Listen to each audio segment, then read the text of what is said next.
92-year-old male patient underwent right hemicolectomy due to cecal cancer. He had no specific diagnosed disease before. On the postoperative day 1, he just collapsed while ambulating to the restroom and developed PEA. And CPR was initiated, and after 3 cycles, ROSC was achieved. Then just imagine you are in the charge of the SICU, and now this patient is yours. Then what will you do? So who exactly are the elderly? Traditionally, we define older patients as those aged 65 and above, largely based on the typical retirement age in many countries. Within this group, the term very old or oldest old is usually reserved beyond individuals aged 80 and above. However, in geriatrics, this definition goes beyond chronological age. Geriatric patients are better characterized by the presence of multimorbidity along with advanced age. As patients reach 80 and beyond, they tend to become more likely to have complications, chronic disease progression, and a loss of independence. So this is important because it shifts our perspective from simply asking how old is he to a more meaningful question, how about his functional status? Let me put this into perspective with a few key numbers. Globally, we reached a historical milestone in 2020. For the first time ever, the number of people aged 60 and older exceeded the number of children under the age of 5. Looking ahead, by 2050, nearly 8% of older adults will be living in low and middle-income countries. Here in Korea, the pace of aging has been extremely striking. Life expectancy increased from 62.3 years in 1970 to 83.6 years in 2021. That's a gain of more than 20 years in just half a century. This slide shows Korea's aging index. As you can see, the increase is almost striking. In fact, Korea is aging faster than any other OECD countries, and this rapid shift is directly translating into a growing demand for intensive care services for older patients. Looking at Korean ICU data, patients aged 65 or older now account for 34.5% of all ICU admissions. The mean age of ICU patients has risen from 71.9 years in 2007 to 73.2 years in 2017. This is not a future problem, and it is our present reality. Japan is facing very similar challenges according to data from the GPAD registry, which includes over 230,000 ICU patients. About 1 in 5 ICU patients is aged 80 or older. In this group, ICU mortality was just 5.6%, while overall hospital mortality reached 12.9%. Importantly, functional outcomes are also concerning.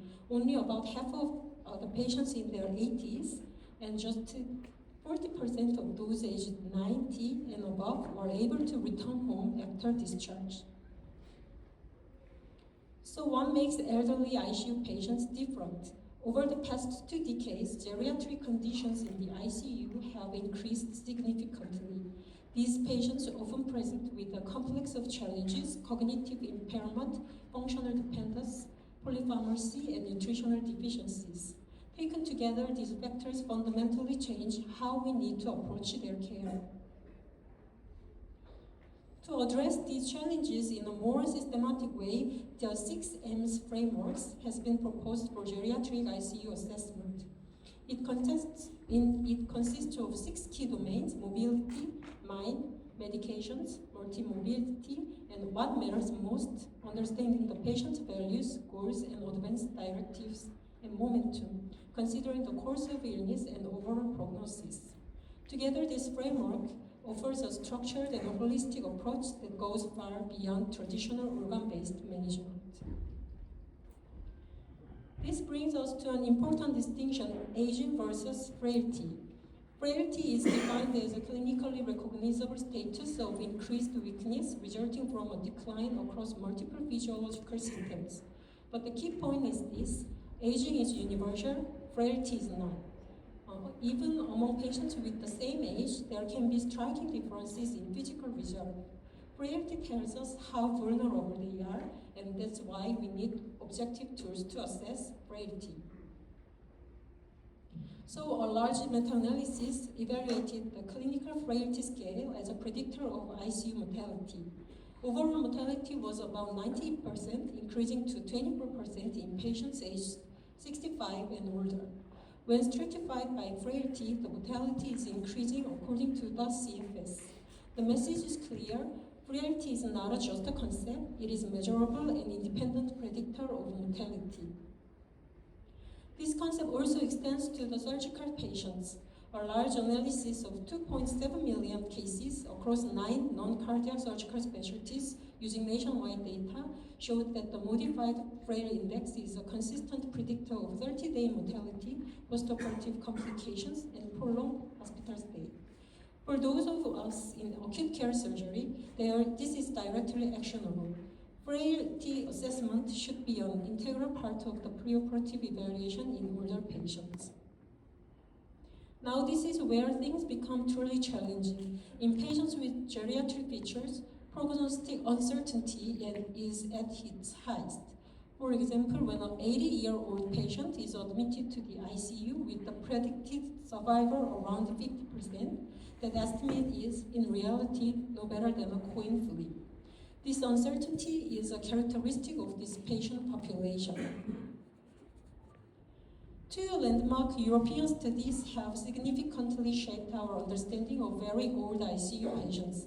The first study, including over 5,000 patients aged 80 and above, reporting 32.6% of 30-day mortality.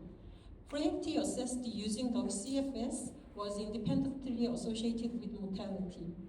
Notably, acute admission had the highest and strongest impact on prognosis.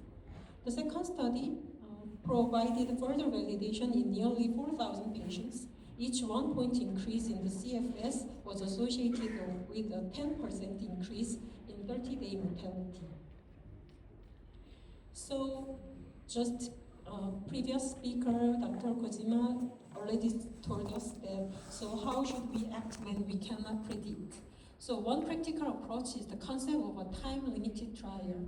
Instead of making a binary decision, admission to the ICU or refusing to admission, we define clear therapeutic goals, set a realistic time frame, and then reassess.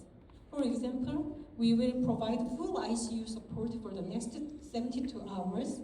If the patient shows meaningful clinical improvement, we continue. If not, we shift to the focus toward comfort-oriented care. This structured approach acknowledges the uncertainty of prognosis while still giving the patient a fair trial of treatment. At the same time, it helps us avoid both extremes, premature withdrawal on one hand and prolonged non-beneficial treatment on the other. Let us now define life-sustaining treatment. Life-sustaining treatment is any medical treatment that artificially supports or replaces bodily function essential to the maintenance of life without therapeutic benefit. The types of LST decision is first, continuing treatment, second, withholding further new treatment, third, withdrawing ongoing treatment. These decisions are grounded in 4 core ethical principles: beneficence, the obligation to act in the patient's best interest; non-maleficence, the duty to do no harm, avoiding interventions that may cause more suffering than benefit; autonomy, respecting the patient's right to make informed decisions about their own care; and justice, the fair allocation of healthcare resources. So in theory, these principles are very straightforward, but in practice, especially in elderly ICU patients, they often come into conflict. Let me give you a simple example. An 88-year-old frail patient requests full ICU care, including ventilation and CPR. At the same time, a 45-year-old trauma patient arrives and only one ICU bed is available. Now we face in a dilemma. Autonomy tells us to respect the older patient's wishes. Justice asks us to allocate resources to the patient most likely to be benefited. There is no easy answer. So what matters is that we recognize this tension, making our reasoning transparent and avoid decisions driven by age alone. We need the clinical judgment to recognize when aggressive treatment is no longer appropriate. In practice, we face two risks. Over-treatment, providing burdensome interventions with little meaningful benefit, and under-treatment, withholding potentially beneficial care based on age alone. Both represent ethical failures. Ethical decision-making needs to be addressed at three levels. At the patient level, we should initiate goals of care discussion early, ideally before critical illness. At the team level, we build consensus through multidisciplinary discussions. And at the hospital level, we need transparent policies for resource allocation and triage established in advance. Ethics cannot be an afterthought